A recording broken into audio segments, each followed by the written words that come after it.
Hello and welcome to this week's episode of the Dadas Show, coming to you from Ma Hotel and Suites here in Nairobi. I'm your host, Ashiko Mbone. Now, as our name suggests, the Dadas Show aspires to promote the spirit of sisterhood and unity amongst Kenyan women. And we do this by creating an open and a safe platform for women to discuss any and all matters pertaining to their health, their lifestyle, their family, their career, among other topics. Today's topic of discussion is financial empowerment and stability.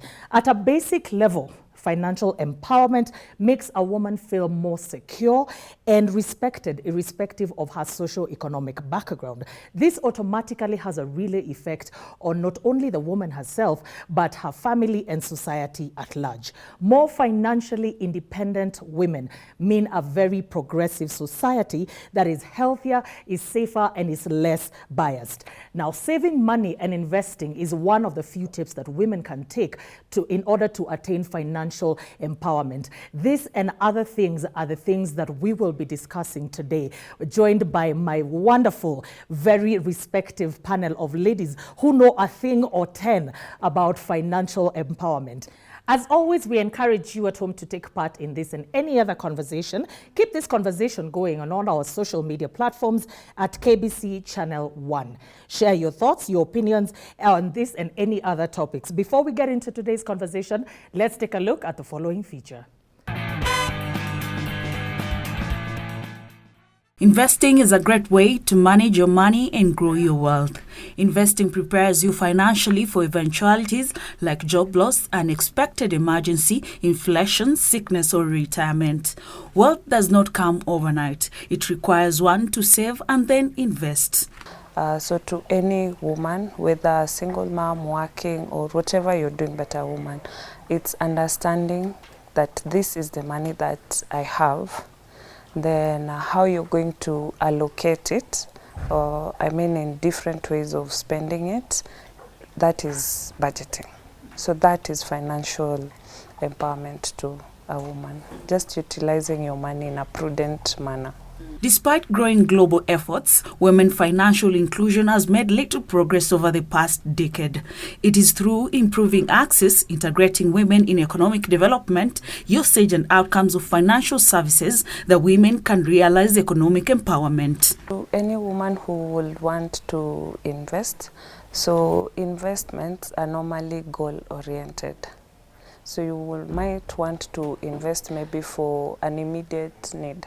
That means you'll want to put in your money in a certain financial vehicle that will grow interests for you, as well as offer you liquidity for that immediate need.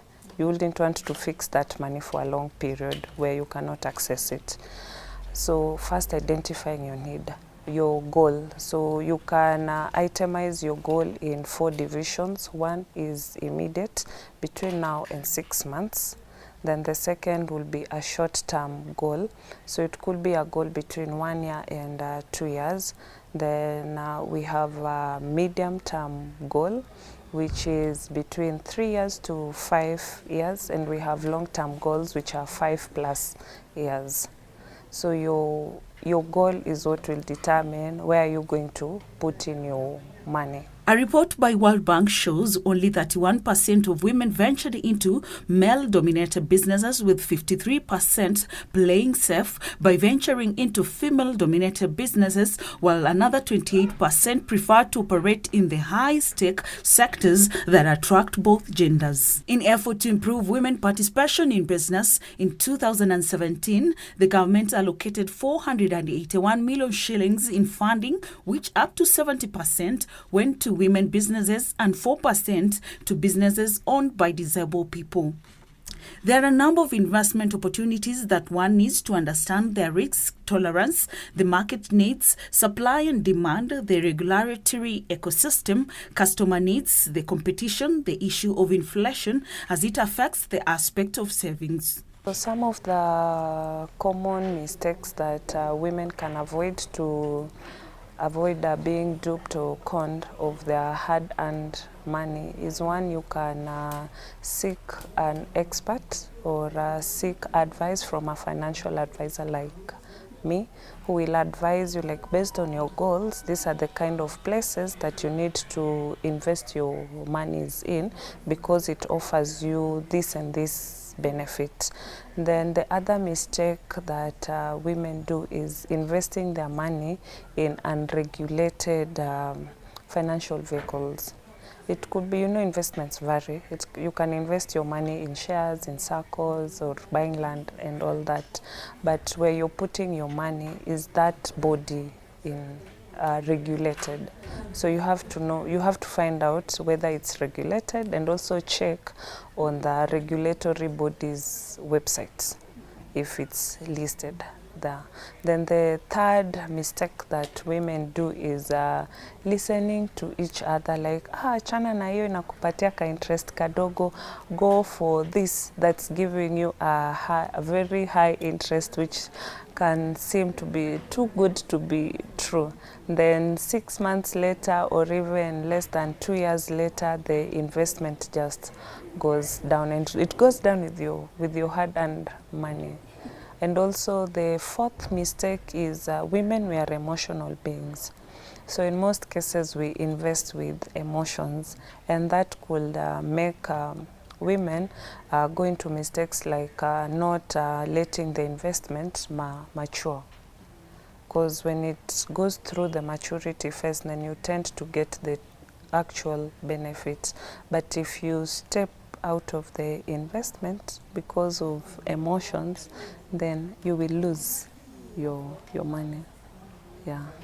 Financial independence for women starts with financial literacy. One needs to find out about money terms, investing, saving, and anything that feels foreign with finances. Some of the things that any woman out there will need to look out before they invest is how much are they investing, the risk involved in that investment, and the time frame for that investment to yield back returns, and also the taxation around that investment. Yeah. Final advice to any woman looking out to investing is have your goals written down. That is what will determine where you're going to put in your money. But that way you're able to run through to the end. You're not going to lapse your investment in between. Welcome back. Joining me today are experts in this particular field of financial literacy and empowerment. Right next to me, I have Miss Christine Gadhiuni, who is a certified planner and a trainer. Karibu sana. And next to her, I have Miss Krupa Rupani. Thank you so much for joining us. She's an independent financial advisor. And finally, I have Isabel Gitu, who is a financial advisor. As always, I would love to acknowledge and appreciate my wonderful audience for making time to sit here and join me as we discuss today's topic. Karibuni sana. So to start us off, Miss Christine, thank you so much, actually, for making time away from your busy schedule to sit with us on this panel as we discuss this very, very important topic, especially for the relevance of the women who are watching at home. Now, before we jump into the juicy stuff, tell us a little bit more about yourself and how you got involved in financial advisory services. Thank you so much. I'm a financial planner, and I started off employed in the first independent financial advisory firm in Kenya in 2006. So this is my 17th year of practice. So I worked there for 5 years, and then I branched out into my own consulting. While consulting, I now branched into training, and that's what I'm doing up to now. Yes. Thank you so, so much. We'll get back to you, and you'll tell us what your take has been over the years that you have been involved in this particular industry. What are the changes that you have seen, especially in regards to women getting empowered, financially empowered? But right now, let's look at you, Krupa. Krupa, did you always know that this is the line of work that you wanted to be in? First of all, thank you, Ashiko. It's such an absolute pleasure being here today. I'm thrilled. Ashiko, when I was growing up, I was a normal teenager who went from being a supermodel to being a housewife to being a chef and the whole 9 yards. But I think while I was in the last few years of my education, I kind of knew I wanted to crunch numbers. And that is how my first job got me into life insurance, stock markets, investments, and here I am, 20 years later in my career, and I wake up every morning more passionate than ever. That's wonderful and very encouraging. Now, Isabel, you know, we're talking financial empowerment, this, financial stability, this. You know, for those who are at home and they're wondering what we're talking about, please tell us, what do we mean by financial empowerment and stability? Thank you so much for having me. I really appreciate. So we talk about financial empowerment and stability. Basically, you want to look at your status in terms of your money, your relationship with your money, and how well are you using your money and tracking, especially things like, for example, what you want to look at is expenses, you want to look at your income, you want to look at your debts, and you want to also look at your assets. So basically, a woman needs to be informed about the finances that they have or the money that you have. Everybody here, I'm sure, has a bit of income, either coming from unemployment or coming from business. So you want to know exactly how you're able to track and how long this money can be able to take you, assuming something has happened and you need an emergency. How well empowered are you? So basically, that is what it means. And of course, stability, that was a bit of empowerment. So empowerment, you need to be informed and skilled on how to use your money. But of course, in terms of stability, how long can your money take you? How long can your investments take you? If anything would happen, can you still maintain the kind of lifestyle that you have for you and for your family? Thank you so much. That's really well put. Now, Christine, in light of what Isabel has actually explained to us and how she has outlined it, why is financial empowerment and stability important for women, important for women of Kenya, especially women of all ages? Kindly. Well, the first thing is women are excluded financially, even when it comes to loans, when it comes to inheritance, when it comes to succession issues, when it comes to things like divorce. So women really need to have financial independence because it brings financial freedom, just as Isabel has said. So when it comes to the age, as you've mentioned, the different ages, so when you're in your 20s as a woman, first of all, take care of your health. Health is wealth. So I have to emphasize on that. Invest in your health and then begin to get the disciplines of saving. And then also, you can also explore and experiment different investments because you have the advantage of time when you're in your 20s. So you can take advantage of different investments, experiment, be aggressive, and be adventurous in your investing. Yeah. Between 25 to 35, it's a period to begin to diversify your investments. You don't have to be as aggressive in this time of your life. You can just get into more of balanced investing. You can get into passive investments because passive investments is something you will always need and to become financially independent. So between your 20s to your mid-30s, you can do that. It's also a period where many women have children, so it's a time to have investments for your children's education, very stable investments. And then between your 30s to your 40s, you're now trying to conserve what you already have acquired. You're trying to protect what you've acquired. You also need to have some financial investments which can cater for maybe aging parents as well as your children. So that's the age to do that. And then above 45 into your 50s, you're now looking into sustainability. You're looking into impact investing. What legacy are you going to leave? You also need to look at estate planning, leaving a will or a trust to the people that you love.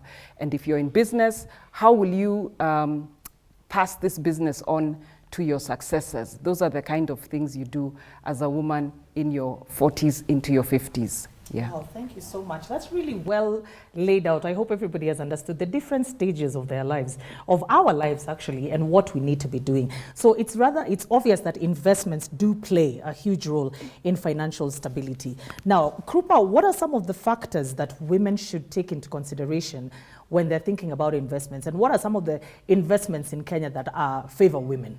Right. I think I must... what you just mentioned, Catherine just mentioned, was lovely about active and passive income. And I think I would like to probably bring that a little more to light for women. What is really important in when we start making a career as women and we start focusing on my active source of income, which is usually my employment, my business, or whatever I'm doing for a living. Okay. Active source of income is what you do. You wake up in the morning, get up and go to work. That's your active source of income. Now it should be a very constant process of how I can create a passive source of income. That is, every month I get a salary or profit, I take home some money home. Of course, savings is a discipline, like Catherine just said. I believe in that as well. Saving, a part of that, say, I have to have a discipline of having, say, 40% goes into my savings. I gotta do that every month.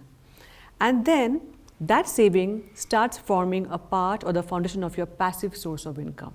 That saving goes into, say, fixed deposits. 1, could go into, say, money market tools. 2, it could go into, say, buying a property over a period of time, maybe an apartment or a house or whatever comes into your budget, and that gives you rental income. So what you get from that investment is your passive source of income now. So hopefully, by the time you touch 40 or 50, you have a good active source of income, your job or your work or your business, and by then you have created a good pot of passive source of income also, which gives you monthly income coming in. If you fall sick, COVID hits, you lose your job, etc., you know for a fact the active source may be depressed for some time, but the passive keeps coming. And that's the objective. Coming back to your question, Ashiko, you said, what are the different tools? Like I said, the most secure tools or the most trusted, bankable tools are fixed deposits in the bank. And the bank I know is right there, and it's a very safe, secure place to be. My fund sits there, I get a regular interest, fixed interest every month, nothing to worry, that's about that. But of course, what is important to also keep in mind while planning a portfolio for yourself is the various factors that define a portfolio. Now, what is a good portfolio like? So, for example, I would like to first of all, most importantly, ascertain my risk appetite. Mm-hmm. How risky should my portfolio look like? Mm-hmm. Am I somebody who wants to be in stocks? Maybe not entirely. Am I somebody who wants to be entirely in fixed deposit? After a certain point in life when I'm feeling very secure, I could be a little aggressive in my investments, Mm-hmm. It's, I think, defined by your age category, which age bracket are you in? How risky do you want your investments to be at this point? So for example, if I'm 50 plus and I've retired, mm-hmm. I wouldn't want to indulge in risky investments, because mm-hmm. that's all I've got. I've stopped working now, Mm-hmm. But if I'm, say, 30 plus and I've got a good source of income coming, I can take some risks here and there. I don't really mind, So it's about, first of all, ascertaining in your head, what's my risk appetite? And how much of the portfolio do I want to risk in things like stock market, etc. If I am very risk averse, I would recommend investments like tools like, say, infrastructure bonds, which are tax-free bonds, fixed income product, government product, fairly secure. If I want something more short-term, secure, I would say a fixed deposit, 3 months, 6 months, money stays liquid. Any crisis happens, money is at arm's distance. I can get the money when I want. If I'm planning my children's education, say 20 years from now, my son becomes 18 or 20 and he needs to get the money, then I would be more planning like savings plans that are more long-term. There are so many savings plans out there, like for child education, for your personal retirement saving, pension plans, so many out. There's so many companies offering you different diversified products.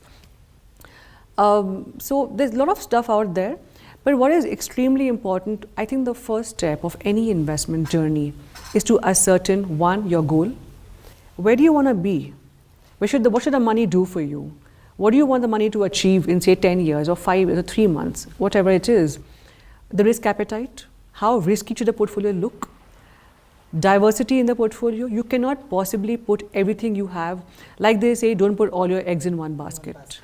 You are diversified across different baskets. If one basket tends to move too much, the other baskets keep you secure.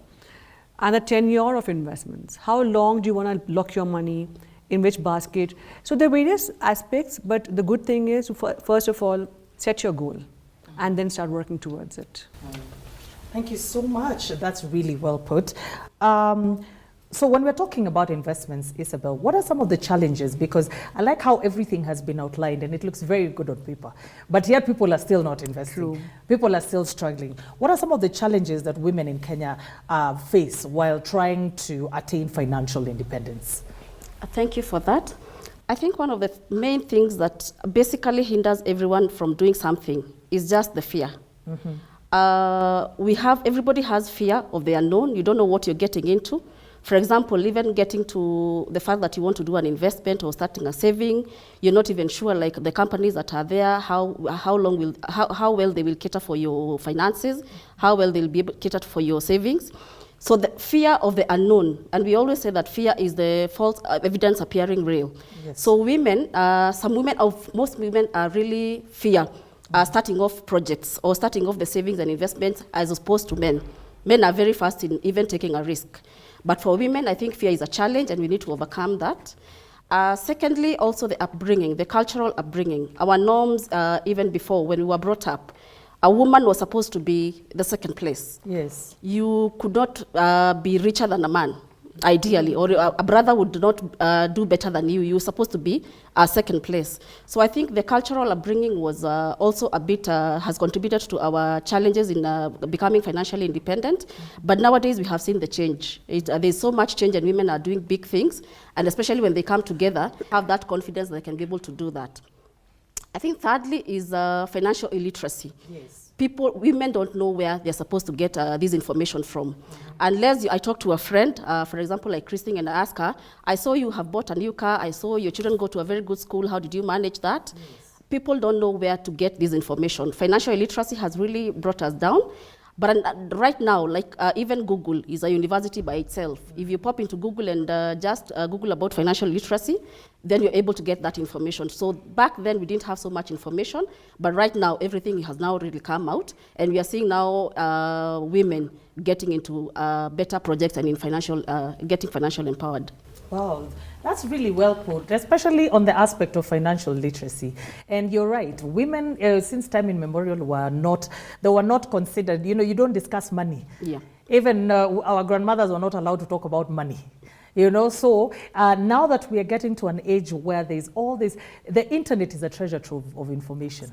Of course, then there are ladies like my panelists who are here who can advise you. So at home, sit down and ask yourself, what can I do? How can I better myself? How can I work towards financial empowerment? Because that is the one way that you actually get to control your life. Now, what are some of the 5 best practices, Christine, that women who are watching us right now, after we've talked about everything, they can adopt? What are the 5 best practices that women can adopt to be and to remain financially stable and empowered? 5 best practices. The first would be just to live within your means. Live within 60% of your income, just like Krupa said. Live within 60% so that the 40% you can invest, you can save, you can also have some fun with that 40%, but live within your means. That's the first one. The second one is when it comes to personal use assets, that's like a house, a car, make sure you have additional incomes to sustain the house and the car, because sometimes these can just be assets which consume and you can't afford them. So make sure you can have other sources of income to sustain personal use assets like the car and the house. The third one would be women, especially African women, we cater for the whole community. So we give a lot. We have harambes, fundraisers and all that. So gift appropriately. When you're in those spaces where you need to give, have boundaries, have a cap. I would advise only 5% of your income should be for gifting, harambes, fundraisers. Cap it at that, because if you don't, you can end up giving everything away. True. The fourth one, to continuously invest. Just like Isabel said, the fear. Don't have that fear. Don't procrastinate. Invest every single month, and it's a marathon. The path to wealth is a marathon, so it's little by little every month, so continuously invest. And the very last one, surround yourself with other like-minded women, financially empowered women, like-minded. They all have a goal, they all have a place they want to be, they have the same vision. Join investment groups, just be around women like yourself, and also consult experts just like us. Wow. Yeah. Wow. I already feel financially like I know so much. How many people have been taking notes? You know, I've been taking mental notes right here. Now, before we go on break, you know, what advice, Ms. Rupani, would you give our sisters at home who are watching? Because this is all information overload. Yeah. And they're thinking, okay, I have all the tools. I have how do I move? Because there are all these good factors, but what kind of advice would you give someone who's watching and thinking, where do I start? Right. I'm going to, I think, repeat Catherine's line. Wealth, the path to wealth is a marathon. And we got to start from there. The first step is where we start. So first is goal setting. Let's set a goal that every month I got to take care of 40% goes into my savings. Or maybe even further before, let's get a job. These days, women are making strides, they're taking leaps. So there's nobody being second anymore, it's about equality. So first of all, get out there, get a job, just be self-employed or whatever it takes to basically have your own financial stability, own independence basically. It may be small or big. It may be a very small start, which may look like it's not enough, it's not good enough, justifying your time, but let's start somewhere. Yes. And rightly said, it's a marathon. So once you start earning your own money, taking care of your family, it's so gratifying, it is so uplifting, it's so good for your self-esteem. It's great for you to take a stand in your family, in the society. It goes a long way in just establishing who you are, to be financially on your own. So yes, I would say, please, first of all, get out there, whatever if you are not employed, there's no source of income. First step, get a job, do something for yourself. And when you have some money coming in, plan your life. Like she said, live within your means. It's not a race. It's not you getting better than anybody else. You gotta live within your means, be better than what you were yesterday, and that is that. So we gotta start with that. Small step, baby steps. Baby steps. I like that. I like living within our means because I think most of us, especially in the age of the social media, Yes. and we are always looking at some people. Someone has bought a new car. I'm going to buy a new car. Someone has bought this, and so we are finding ourselves constantly in a rat race to keep up with the Joneses without knowing that the image or the reality behind those pictures is very, very different. So true. So So true. people are on all these loan apps and all of those things, and some of them I'm even guilty myself. You know, where you're sitting down and you're thinking, why can't I always seem to catch a break? I'm always existing from paycheck to paycheck. So I think that's also a lesson to most of us at home. You know, live within your means. You know, live within your means. Start from somewhere. If you do not have an income generating job, or you know, just find something. Start from somewhere. And I loved what you said, Krupa. It is very gratifying, Absolutely. and it will make you feel so much better as a person. Now, before we go on a break, Isabel, do you feel like the government does enough to empower women to stand on their own? We already know all about traditionally. You know, women could not have a bank account. Women could not do this. Women could not do this. You know, we were always kneecapped. But right now, in this generation, the 21st generation, do you feel like the government is doing enough to empower women? Thank you. The government has tried. It has not done enough, and there's always room for improvement. So right now, what I know is that at least now we can be able to see a lot of representation even in the parliament, and even in the women taking up very good seats in terms of representing us and talking about our issues. So the government has a lot of things to do. But the fact that now we have the women that are already in the places that of leadership, I am sure the steps will be taken to give us much more freedom for that financial empowerment. The other thing I would want to say, we always don't want to wait for the government to do things for us. Yes. I am a person, you're a person. I mean, you have a lot of potential. Women have a lot of potential. So we do not have even to wait for the government to give us this platform or this platform. For example, on the tendering bit, we can see now 30% of women are now doing tenders, are given tenders freely, and they can be able to do that and make their money. But you don't have to wait for the government to do something for us. I am the government. You are the government. So let everybody have that initiative. As Krupa is saying, take that initiative of making an income. We already have a lot of potential in us. And I like the fact that the system, also the CBC system currently, is also training us on doing practical things. Yes. So if I can be able to make some booties for children, I can be able to sell them. We don't have to wait for employment or jobs, white-collar jobs. We are now very able to use our skills to be able to make money. So yes, the government has a lot of improvement to do, but so far they have tried. There is never enough.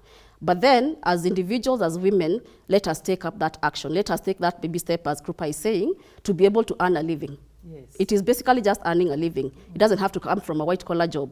You can do something and make money, even online or internet jobs are there. But just take that step and move.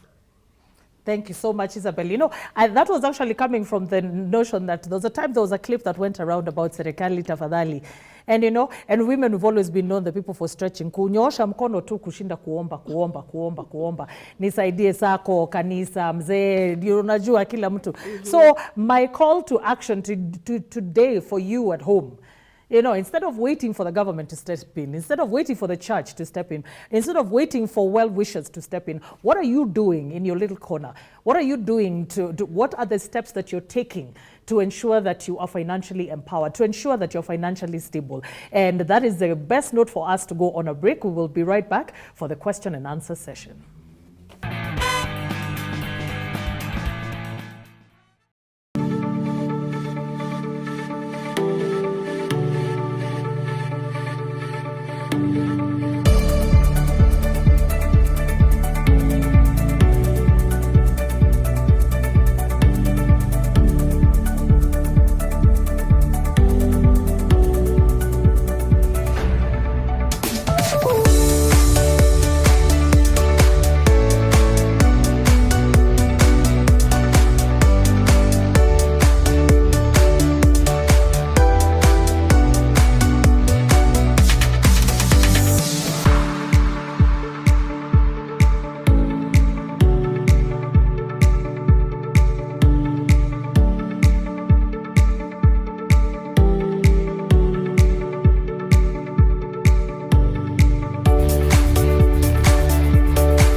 Welcome back. Now, we are moving to my favorite part of the show, which is the question and answer session. And I know you at home, you also have very, very many questions. So please ensure that you keep us engaged on all our social media platforms at KBC Channel 1. Let us know what you think of what we are discussing today. So today we're going to jump into our question and answer segment where my wonderful audience will get to interact with my panel. So to start us off, we have Maureen.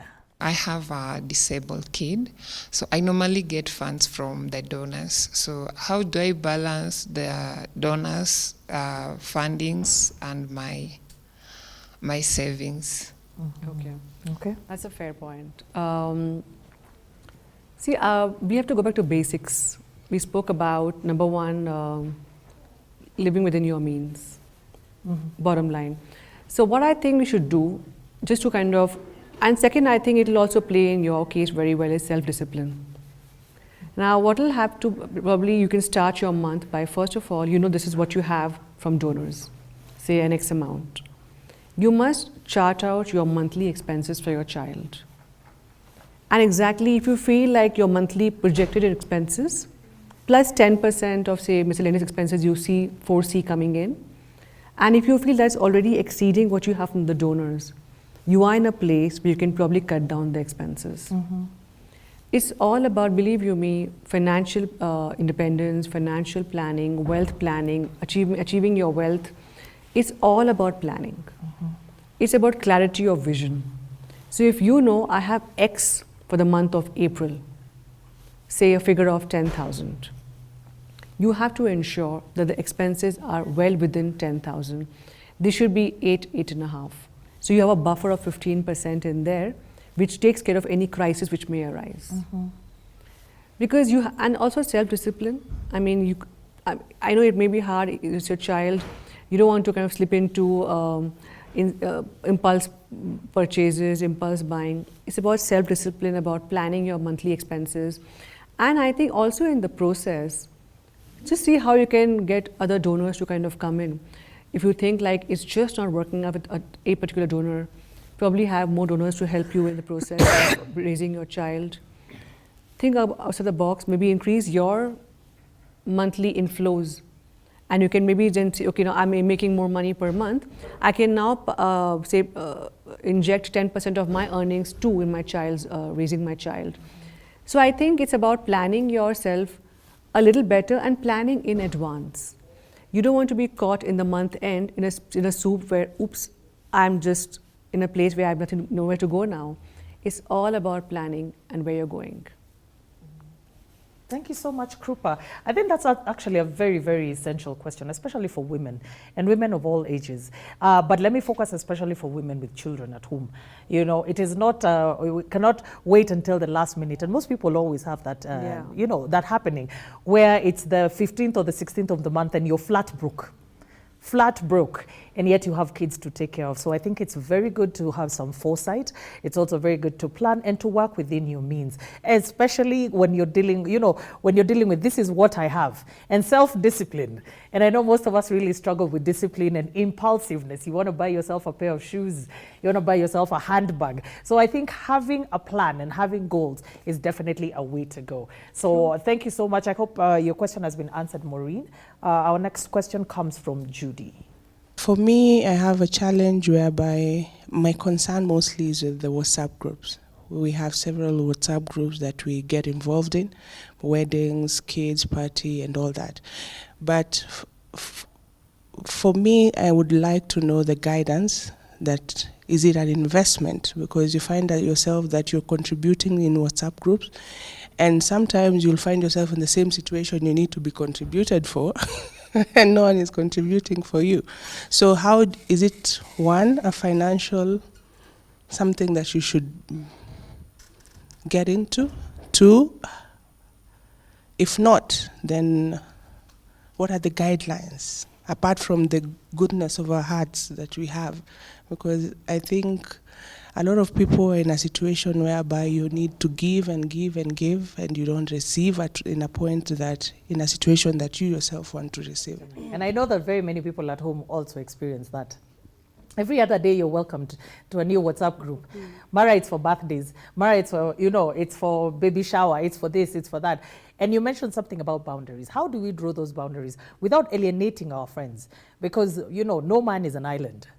So how do we assist? How do we contribute without necessarily having a huge chunk? Someone once complained and said, hii mwezi ni ma contribution too.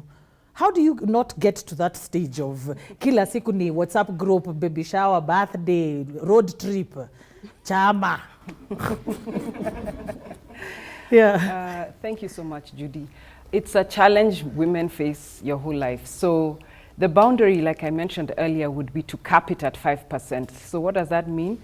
Put aside 5% in a different investment or account, which you know is for contributions. Now, when you max out the 5%, which tends to happen, ask your friends if you can donate your time. You can be present for them in another way. You can run errands for them. When it comes to, say, weddings, you can be the person receiving the gifts. You can be an usher. You can even get your friends to come through. You can negotiate with caterers for them. You can negotiate with bakers for them. And that will be a way of you contributing. So that's a way you can contribute. Now, if you find that it's someone very close to you, but you don't have the money, just tell them you actually are committed, your funds are committed, which should be the truth, because the idea is to have your money working for you in investments. So it's not even in your bank account. I like that idea, you know, money does not necessarily need to be switching hands. Yes, Krupa? If I may just add to that, you know, I do completely agree that oftentimes we have a situation where our 5% or whatever number we have in mind is now done. You know, I think women also, just for the sake of self-development, if I may, need to cultivate this lifestyle or this mindset of just putting your foot down. Because oftentimes I feel women, they land themselves in situations where they don't want to be, but they're there because they thought they had no choice. I don't know what to say, I don't know what to do, I just got there and I'm here. And then these situations will happen once, twice, and it continues. It could be with your family, could be with your friends, could be with your social network, could be anywhere. And it could be in different ways, different shapes and forms. You have to cultivate a lifestyle, a thought process, a mindset where you can say, look, I can't. That's it. And it has to come from right within.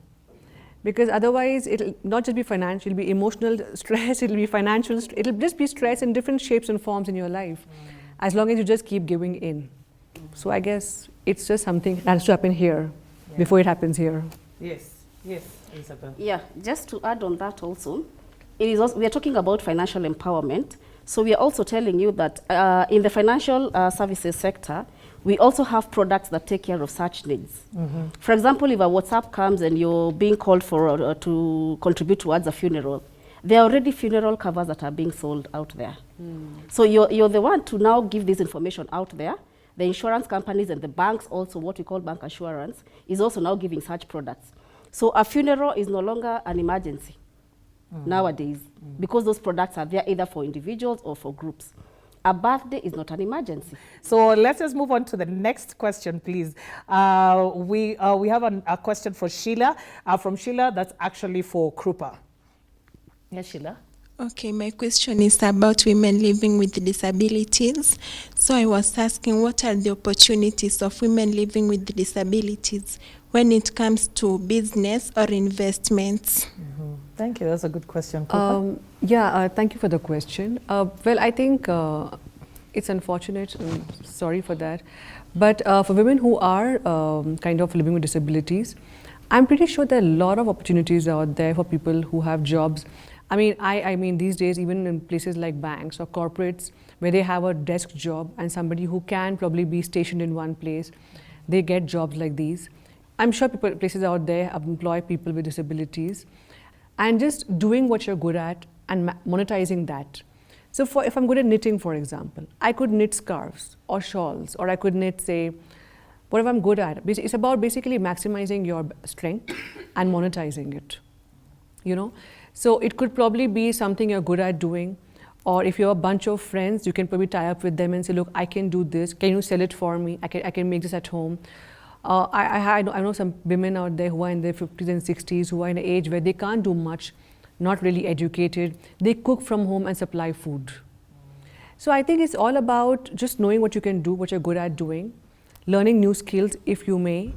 And if nothing else, there are a lot of online jobs these days. There are also various bodies that register persons with disabilities.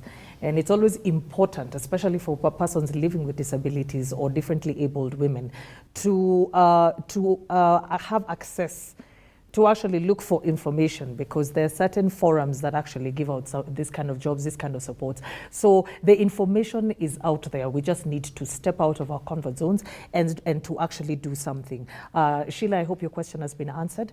Our next question is from Candy. So, hi. First of all, thank you. The session has been insightful a lot. Then I have a question to Isabel. So what are the kinds of investment we as university students are supposed to invest in? You get, most of the time for money market, they require like huge sum amount of money to invest in. But what are we required as university? Like what are some of the opportunities that we can invest in? Good question. Okay. Thank you so much. First of all, just to let you get informed, the money market funds start from 1,000 From shillings. 1,000, yes. It's very true. Long gone are the days where we used to take a deposit of 10,000. So wherever you got 1,000, 2,000, 1,500, you keep inputting into that fund. So the minimal rate for starting a money market fund is 1,000. And other companies also have such funds we call investment-linked packages, where you're also able to start off an investment with 1,000, and you can even put 200 shillings, 300 shillings, 500 shillings. Now that is about, that's a package for university students. And of course, when you're starting those funds, you have to be over 18 years and above. So you need to have an ID copy and a KRA PIN copy. But on the other hand, if you're younger than 18, definitely you can't be younger than 18 and you're in a university. So when you're younger, then there are small groups that you can come into and be able to put money as a small group or junior accounts.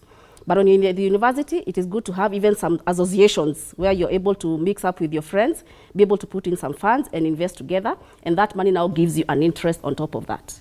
Yeah. Right. Thank you so much. I believe the next question is from Redemptor. Redemptor, karibu sana. Thank you. Hi, my name is Redemptor. My question goes to Isabel. I wanted to ask about, like, not necessarily controlling shares of a company, but I want to buy relevant shares in a company. And when buying shares, I have to have certain information about the performance of that company. How do I access that information? Okay, very good. So accessing information is all over. Every financial services provider has a website where you can easily go and check out their finances or the track records and what they've been able to do. The other thing, the banks and insurance companies, basically, everybody working in the financial industry, they normally give post their finances on the dailies or the rates on the dailies. So if you look at the newspapers from Tuesday to Friday, you'll be able to get that information. This company is doing at this rate. Yesterday they sold at this rate. They're buying at this rate. So that information is readily available on the dailies. And of course, we also get the dailies even on our phones, the e-daily papers. So that information is always there and also in the websites. The other thing that we do when we're talking, giving people education on the finances, we even go to institutions and pitch event tents. I'm sure you have seen even maybe, for example, in a university, you can see NCBA Bank there or KCB Bank there with a tent, but people tend to ignore. You just bypass. But that is information that is being given also in various institutions. The people are coming, financial institutions are coming where you are to give you that information and that platform to be able to get all that information. Starting off a stock market, of course, there's something that you need, we call a CDS account. So that one, I think you'd have to reach us, but the same information is also online. But when you get into with a person who is an individual person in the financial services sector, they'll be able to give you those guidelines to be able to get into a stock market platform. So we have our next question coming from Esther. I believe it's Esther. Yes, Esther, dear. Hi, my name is Esther, and my question goes to Christine. So we have different loan apps, and most of us have become victims of borrowing from these loan apps. You can borrow from this app, then you'll use your money to pay the other app that you borrowed from, and the cycle just goes on. So how can you advise us to maybe avoid these apps? And also, what's the limit of borrowing from these loan apps? That's such a good question, Esther, and it affects a lot of Kenyans. The first question is, before you borrow, ask yourself, why are you borrowing that money? We keep going back to living within your means. But again, the apps shouldn't be the first place to borrow. There's a hierarchy of getting good debt or getting capital. And the first place to get good debt or good capital is from friends and family. Now remember, you have to have addressed the why. So it has to be an important reason why. Begin with friends and family. When you exhaust that, you can go to now your peers who might be doing a bit better than you, but they know and believe in what you're doing, or they know and believe your business, or they know and believe where you work. Then you can go to now that kind of peer. Then from there, you can look at SACCOs. I always advise people to join SACCOs because it's a good place to get capital and it's less interest than banks. So you can again look at SACCOs. SACCOs, you need to have built a track record of saving for at least 6 months.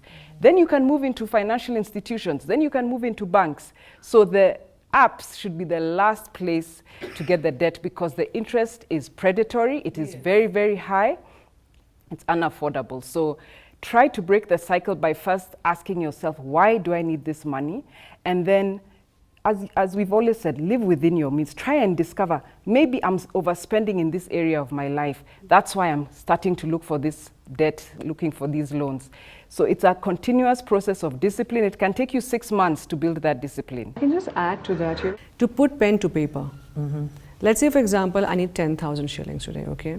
And I have an app sitting there which keeps prompting me and saying, come, they keep having messages coming on your phone. Yes. And they keep inviting you, exciting you. Borrow 10, pay back 50. Exactly. Imagine.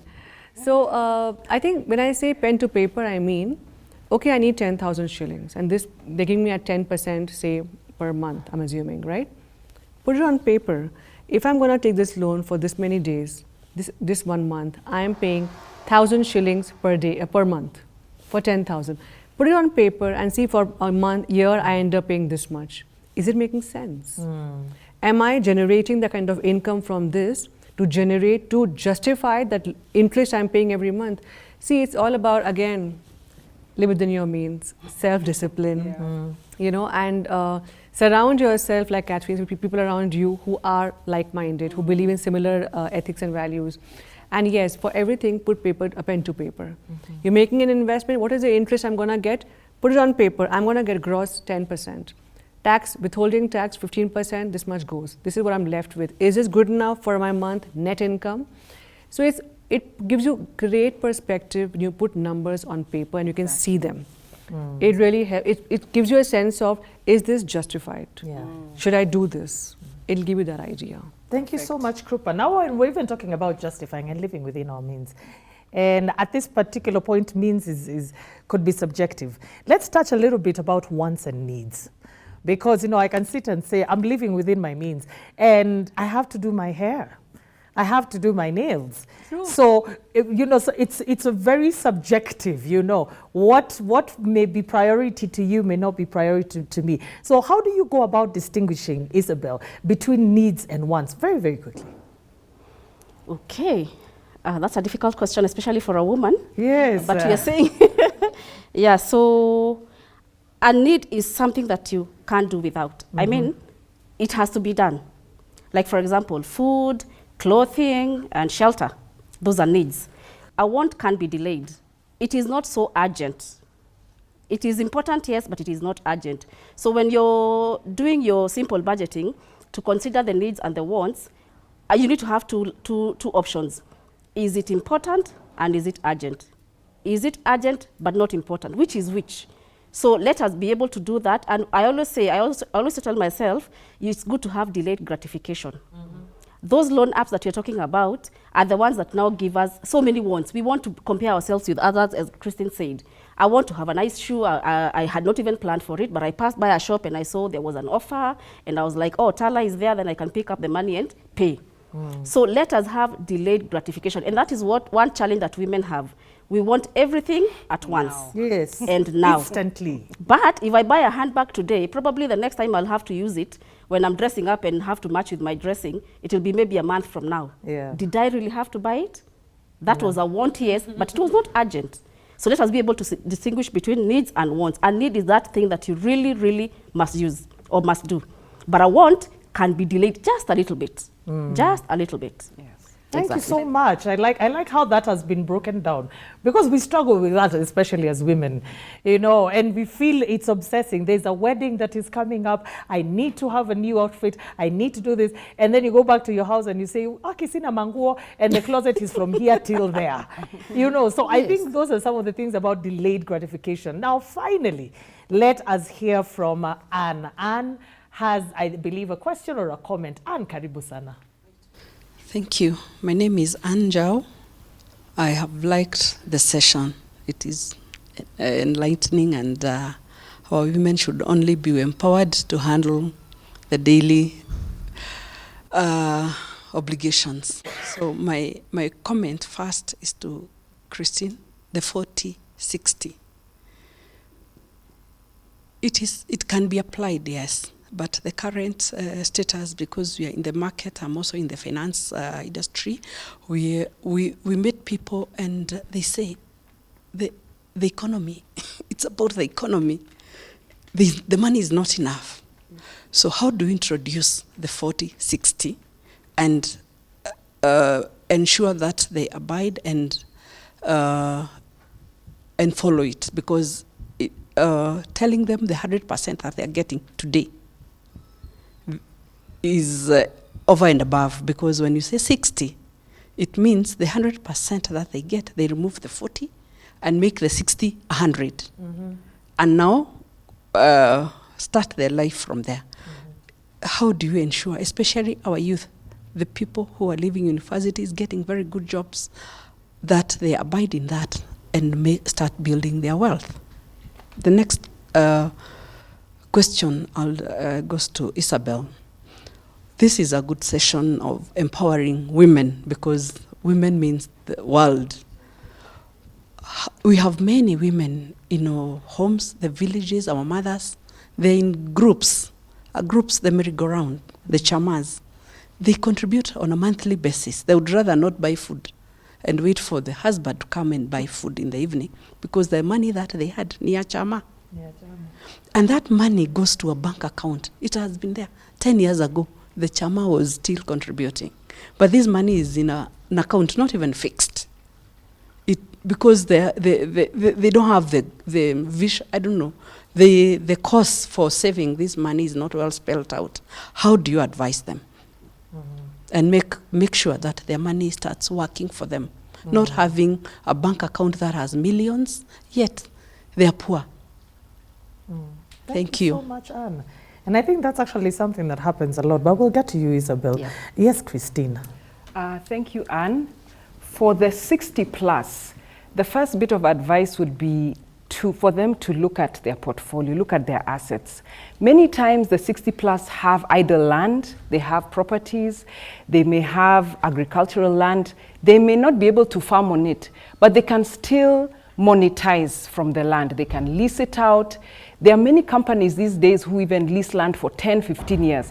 That will give them passive income over the 10, 15 years. So they can look at the assets they already have and monetize.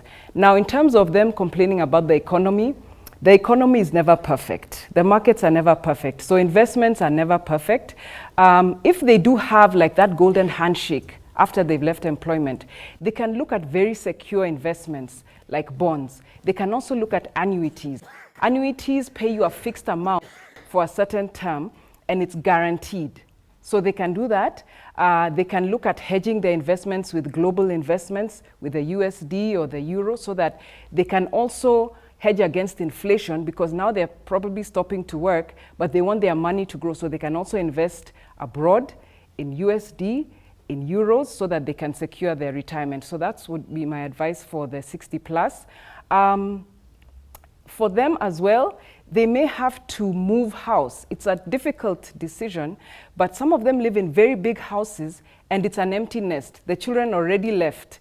So they may have to move to smaller houses and even lease out the house that they used to live in, just for that extra income. So it is a difficult one, but those are some of the decisions they need to make just to be comfortable. Yeah. Thank you so much. Isabel? Yeah, so for the women that are back there in the villages and they have groups and they are contributing, by the way, they have a very good discipline, and I think that's what we need to also have. If a woman in the village would rather not have a meal, as Anne is saying, but make sure that that contribution for the chama has gone. So that is a discipline that we also want to have. And that passion for your money, that is what we also want to have. So in the villages, what you're trying to do, and I would also want your help as the audience who are watching us, let us be able to know some of those groups that are out there. They have been forming their own groups, and they normally meet, I think, on a weekday or even on a Sunday.